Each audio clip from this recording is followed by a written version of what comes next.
I get loads of messages from people that they, from audience, that they talk about this experience of not knowing how to respond to their family's reactions, because they're going through this process of losing their faith, but they're afraid of being disowned, and this this process of excommunication. So they keep asking me that you talk about the truth, to be honest, as an atheist, but how are you going to, teach us how to go through this? And I keep thinking about this meme machine that Susan Hawking brought up, and Professor Hawkins mentioned it in his book, that you can't really deal with its organism. It's like something like a virus that it has its own, it nests in your consciousness, and you can't go. So something with the family that they can't really do anything about. So I keep telling them not to tell them the truth at first, and tell them probably gradually, because sometimes they can be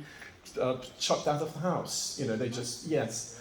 Do you think that's a good strategy? Or because it's still not very honest, but at the same time, if they be honest, then they will be disowned. Yeah. Thank you.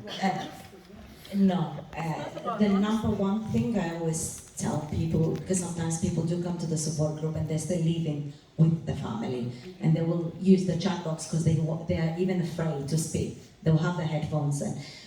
But the point is, it's not about being truthful or not.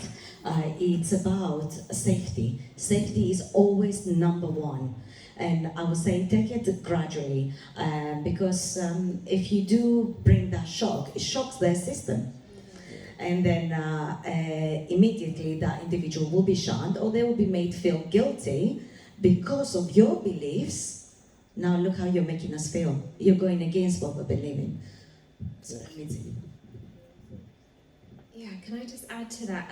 I advise people to start a conversation. So you're not saying like, hey, I don't believe this bullshit, but you're saying like, what do you think about this? Open. That's what I did with a lot of family members. Like, oh, this is a weird verse about hitting women. What do you think about that? And then it's just kind of starting a discussion. But then you're also assessing their response. So if you get like a, don't diss this, I will kill you, then you know, okay, I know how to deal with this situation.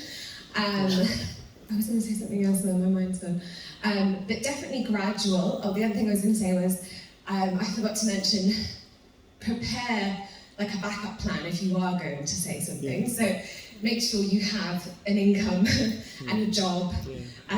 Be prepared if you are going to your family and the possibilities they will kick you out. Make sure you have somewhere to go. That's what I wanted to say. One final thing.